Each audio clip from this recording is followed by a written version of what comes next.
and circling around again. Okay, so if you saw the previous episode, then you already know that if you can see in here, there's a mailer bag right here, custom painted with camouflage. Stashing that in the bushes. Hide your food supplies.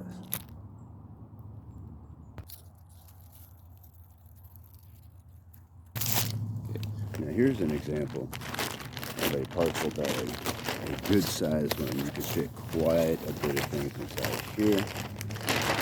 See the inside right here, it's already made to be waterproof. Now, of course, I always recommend that you would camouflage this for obvious reasons. It's going to stand out if you try to stack it in the bushes. You're going to see that a mile away. But anyway, just to show you that it is effective in the waterproof testing. Got my portable water sprayer. You see, the water just rolls right off. On the inside, absolutely dry. And if you can, right now, while they're available, try to stock up on these moisture absorbers. These packets, they last for about a year as far as I know, and they will help keep your food fresh and dry. You want to throw one of those inside the bag. And of course, you could always use a few other items to store your things in that should be waterproof, such as a dog food bag. Go ahead and do a little water test on this.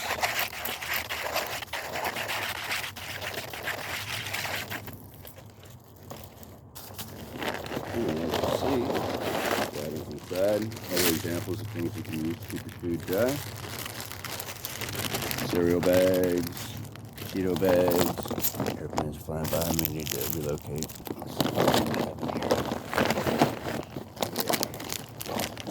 Anything with a zipper seal bag, basically, it's meant to keep your food fresh, will help keep your food fresh. Duh, it's kind of obvious. But also, if it's designed to keep your pet's food fresh, you could use that. So here's a container. Inside a container, you can store whatever you need inside there. Of course, if you use a fish food container, it's going to smell like fish food. If you use a chicken bag, it's going to smell like chicken. Okay, going on. Airplanes are calling me around again, of course. But if you saw in the previous episode, I showed how you could punch some holes in a dog food can and use a jumbo-sized tea light for some heat. Actually, that only puts out a small amount of heat, but it does provide some stealth light at night, or early in the morning, or when you're hiding in a dark shelter. For instance, a dugout. And if you want to go really ultra stealthy, you can use an even smaller can, like one of these right here, and some of these miniature sized tea lights will fit inside this can. See? Now when you remove it from the packaging, you may notice that the wick is pressed down into the wax, so you want to lift it up so you can reach it with the flame before you put it down into the can. And then you just simply drop it down by the wick like this, if you can see. But first, you're going to want to punch some holes in that can using a nice heavy-duty sharp can opener. And of course, when you do this, you always want to be careful and watch your fingers. You can hold it in place with your thumb like that, and then carefully press in, and there's your hole. Probably can't see it, but it's right there. Actually, you'll probably want to peel the label off the can first. Yeah, let's start there. Let's peel the label off the can. Now you can see where the hole is, so you just punch one hole and then you go across from that. Carefully punch another hole, once again holding it in place with your thumb. Just press it down and in. And just punch a couple more holes in it so it goes all the way around. What that does is create an airflow for your candle so it doesn't put itself out. Okay, so now just add your teacup or tea candle. Okay, so if you can see it's in the can right there. Then you just use one of these handy dandy click ladders to reach down in there and get that started. It may take a few seconds because the wick is coated in wax, if you see. And there you go. Easy peasy. So that's an example of an extra stealthy light. It does provide a little bit of heat right there. You could probably roast a marshmallow or a Vienna sausage. Speaking of being stealthy.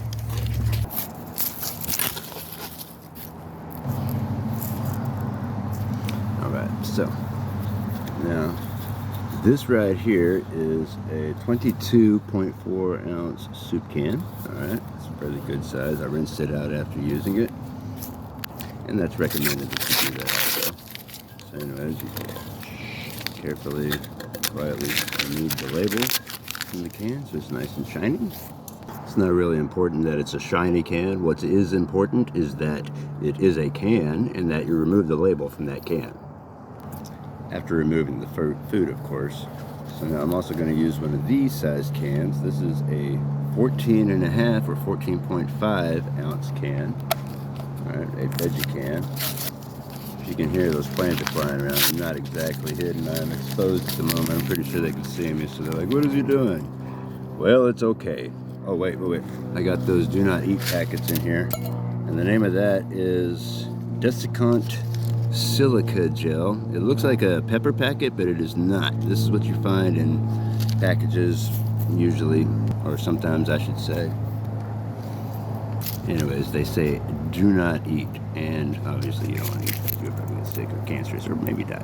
But they do keep your things dry, so I'm going to put these back in my pocket to save those anyways. So I peeled the label from this can, peeled the label from that can. If you see the size difference right there, this is what we're about to do. Once again, using the handy dandy can opener to punch a few holes in this. I like to find the seam of the can, which looks like right there where the glue line is, and then punch a hole right to the side of that. Okay. Oh man, that was the wrong can.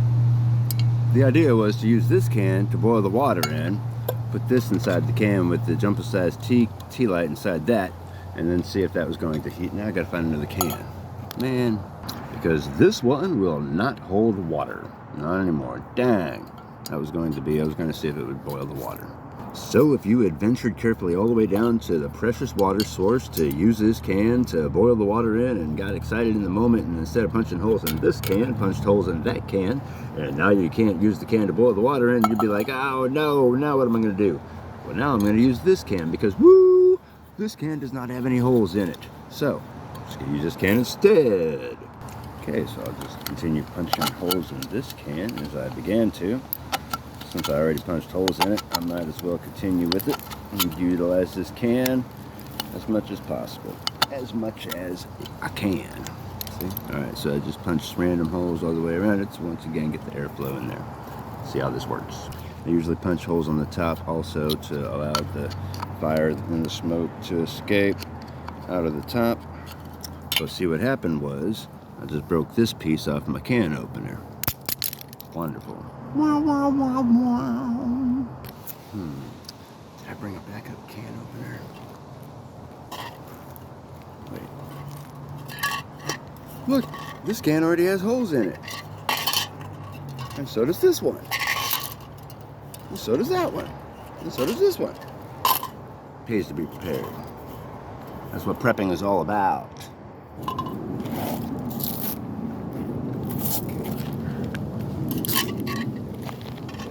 Here, you should be able to see it, right? Okay. Oh wait, that's the wrong can. Uh-oh. Remember, you want to drop your candles into the can, just like that. Okay, I'll go ahead and change the angle right here so you can see better. Once again, using this handy dandy click lighter to reach in there and light the candles. And while I'm lighting these, I just want to remind everybody to be responsible and cautious when you are operating candles, and because there's 1,000, according to FEMA, there's around 1,000 house fires every day that are caused by such occurrences as lightning, faulty wiring, or barbecue accidents, or around Thanksgiving, people trying to fry their turkeys and stuff. Boom, if it's frozen, you know what I mean? In fact, spoiler alert, I plan on doing a full-on episode about fire safety and emergency preparedness, which I already covered that somewhat. I think it was episode 3 of season 2, but I'm going to get on that more extensively now, and more seriously, of course. No more joking around, and I'm being serious.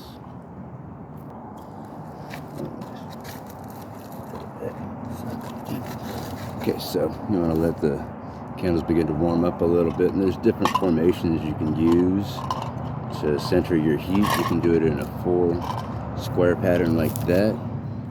See how it's burning on the inside right there, starting to warm up some. That's what it looks like from a top view. Okay. I would suggest you set them up like tom-toms on a drum, like this. But anyways, that's so you can evenly distribute the heat. And of course you want to huddle over it and like inside a tent, it would provide more heat. If you're in a large open space like this, obviously all your heat is going to evaporate into the wind, and the wind's probably going to blow out your candles. So you want to be in a shelter of some sort to block that wind and to hold the heat in. But anyways, right here, yeah, that's providing a good level of warmth. And it's easy, as you see.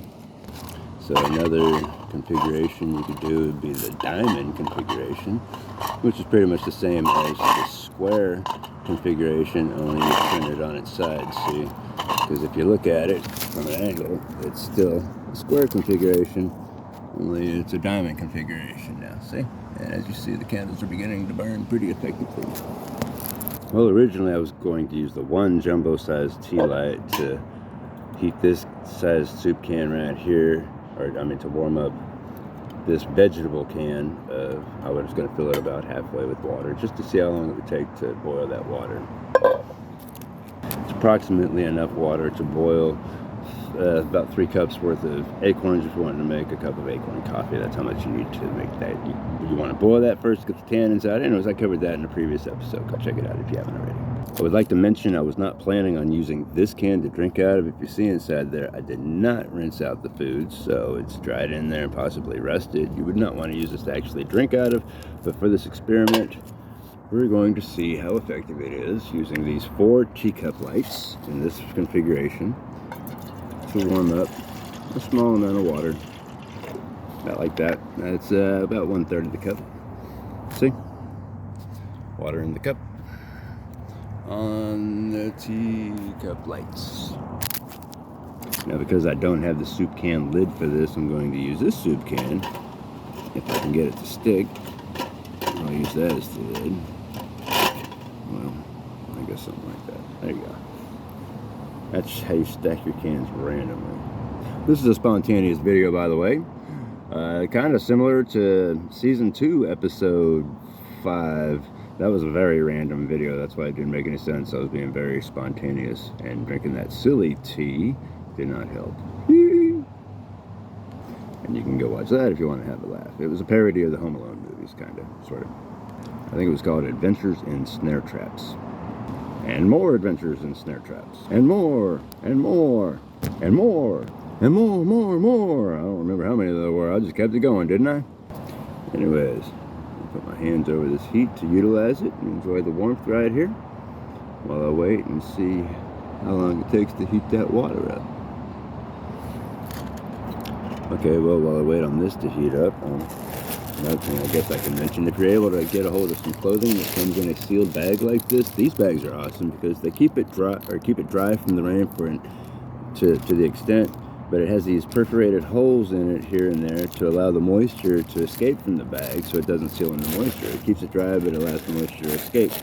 And clothing like this usually comes with those do not eat bags to keep them dry also. So you get your bag, you get this. Most people throw them away. They don't realize they're given valuable resources. And it's got the self-adhesive on it right there, see? So it self-seals. You can reuse this a certain number of times. Clothes like that usually also include this free paper right here. And this paper, let's see how effective it is at burning. I'm just going to coil it up like that, as you see. Stick it right in there for the tea light. Oh, and it lights up instantly, as you see. So, there you go. Pretty tender. And also, if you want to increase the heat, as I'm trying to do, I'm going to go ahead and feed these some of this, just to get it going. We'll put some in each one. There we go. This one doesn't have to be fancy, just stuff it in there. I'm trying to boil this water, you know what I mean? I want to make some coffee, man. Well, actually, I'm not going to drink that water, but I want to see that it's effective just to show you for the demonstration purposes. So I put 1 piece of that paper. Okay, if you're not careful with your, it keeps the sealant right there. I just press the air out of there. Okay, compress the air.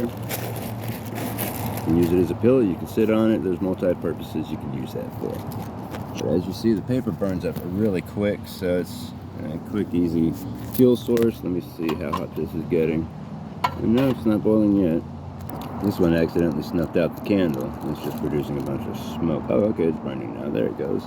Ah, that's nice and warm. Always be careful when you're around fire. Don't ever play with fire like I do. It's like I think I'm fireproof or something. Yeah, there we go. That should get the fire boiling. I mean, get the water boiling. Oh, water.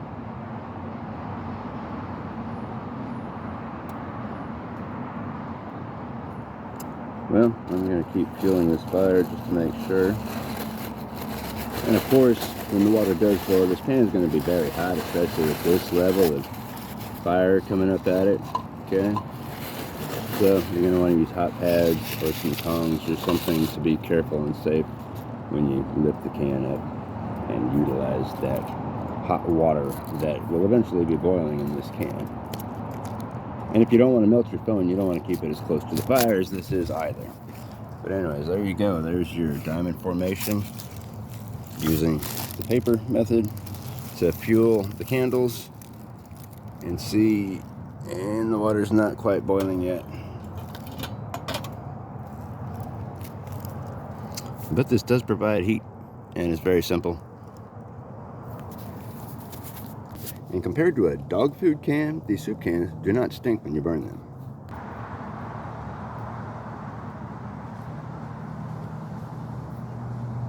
So as you see, that tissue paper looks really good as a fire starter material.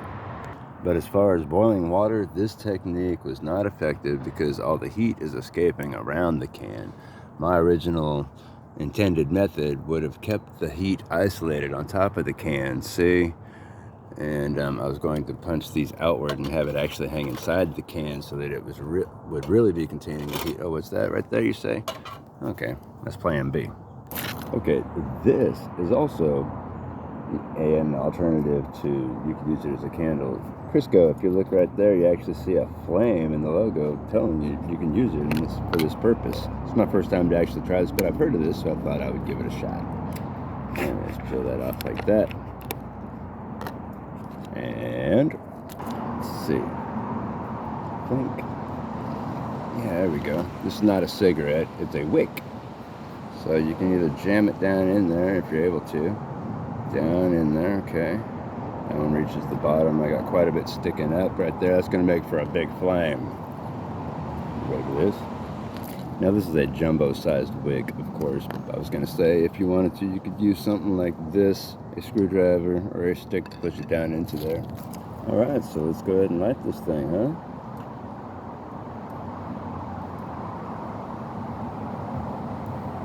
There you go. That's it. I'll create a little bit of a wind block, let it go, let it get burning. Try that again. Come on. Oh no, it's melting into there. Whoops. Okay. So this isn't the clip lighter. Here it is. It's the wind factor putting it out. Okay, this is a thick wick, so it's going to take a little bit of fire. And it's the first time to light it, so I guess it takes a moment to get it started. But once it does, of course, you should be inside your shelter to provide the heat coming off of this, which is the idea. I'm outside. I didn't really plan on doing this. I was just thinking, well, you know, I didn't do a video last week, so for those of you who are trying to follow it, since I do call it a season, I'm trying to keep that going with episode after episode. So I'm working on this, and this is spontaneous. Combination of what to do and what not to do. And of course, there's the old school stick method. Just drop those in the can, and that will catch fire too. Plenty of twigs everywhere, as long as they're not wet. Makes good, easy tinder. That way you don't have to waste all your tissue paper. You know what I mean? But I am determined to keep these fires going. Trying to boil this water here. Let's see if it's boiling.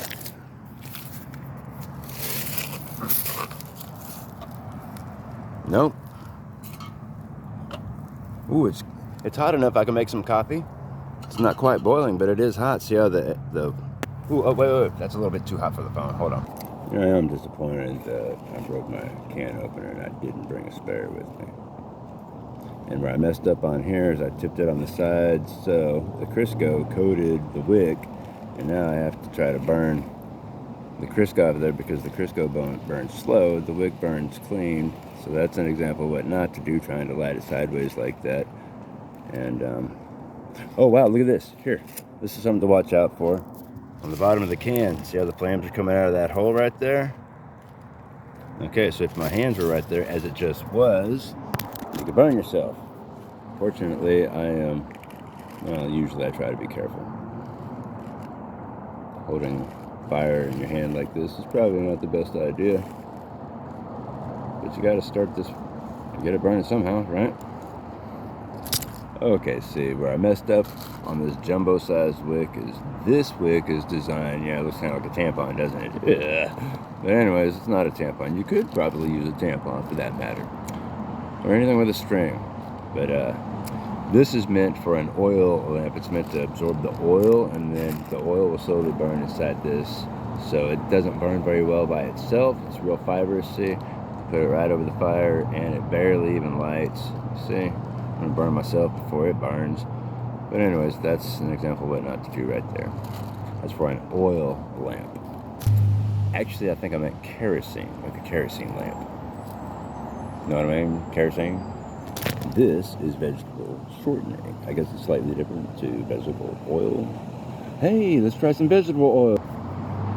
Oh, I wasn't recording, but I was gonna say, this is Crisco, which is vegetable shortening, not vegetable oil. And then I was gonna say, hey, let's do some vegetable oil, but never mind.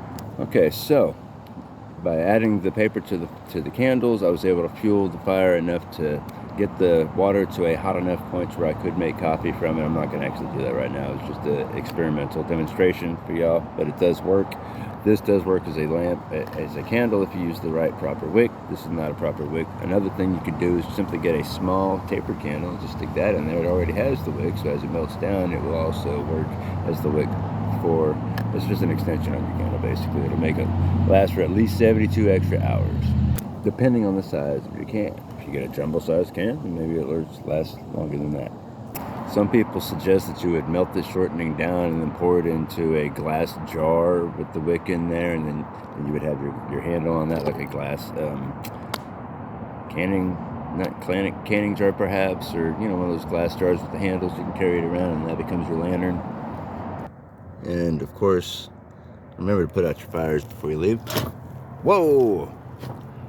Okay, that's an example of what not to do. As you see, all the ashes rose up in my eyes. Good thing I have quick reflexes. Speaking of quick reflexes, you hear those airplanes? They're steadily flying around. I'm not under the shade of those trees over there like I should be, so I might have to somersault up out of here. That's roly-poly. But before I do, if you can see, look at the steam coming off of that water, see? That's not smoke off of the fire, that's steam off of the water. See? Oh, and it's not too hot that I can't hold it. So now you see, the water is steamy hot. That could be a steaming cup of acorn coffee. And it will be, but not from this can. Since these fires are still going, just use a little bit of water, put them out. Whoa! Or not. You see how that flamed up? Whoa! You see that? How it flames up? Whoa! That could really hurt you. If your face was looking down into that can when you did that, this is water. This is not rubbing alcohol. This is water. Watch. Pour it in there. It ignites that candle. So, did you know you could actually use water as a flame extender some crazy way? Look at how it's bubbling up inside there now. Ugh. Well, that did not put it out. That created a dangerous... Look at how it's foaming out of the bottom right there. Oh, shoot. Oh, shoot. I'm not trying to start a fire. Lord, please help me. Oh, man, I'm still recording. Listen to that stuff sizzle, man. Whoa. Did you know? You know, God has an interesting way of revealing things. But as you see, my experiment was a success. This water did not reach a full boil, but it doesn't necessarily have to do that. It is steaming hot, hot enough to make some coffee. And as always, stay safe, be careful, and God bless you. In Jesus' name.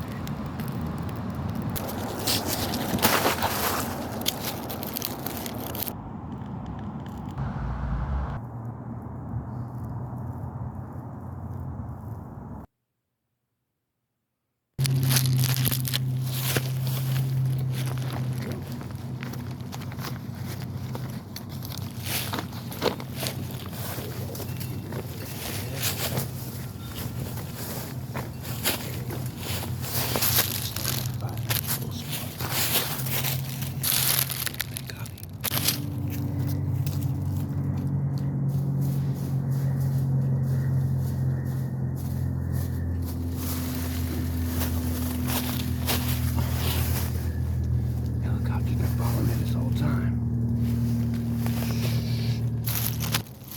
Anyways,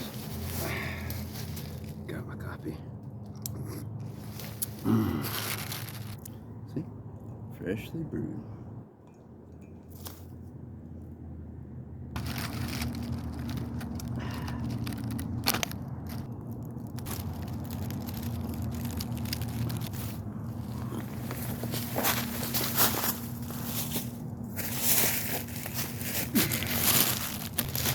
Can you even see the chair in the bushes? Look, it's right here. There's the chair, see? It's a little mini chair. As I mentioned in the previous episode, that's how you're able to carry it around with me. It's lightweight and portable. I guess this would be a good time to read some scriptures. Let's see. Well, you know, what comes to mind first is Matthew 25, verses 1 through 12, the parable of the 10 virgins. And I can roughly summarize that for you, paraphrase it, because it involves an oil lamp such as the one that you see right here, hanging from a branch. So you can just hang it from a branch right there and hang it from a tree. It's not lit right now because it's daylight, but it's about to get dark, so anyways, back to Matthew 25, verse 1 through 12, the parable of the 10 virgins. No, that's not what it sounds like. Just hear me out. Okay, the parable of the 10 virgins. 5 were wise and 5 were unwise. The 5 wise took oil with their lamps. The 5 foolish took their lamps, but no oil.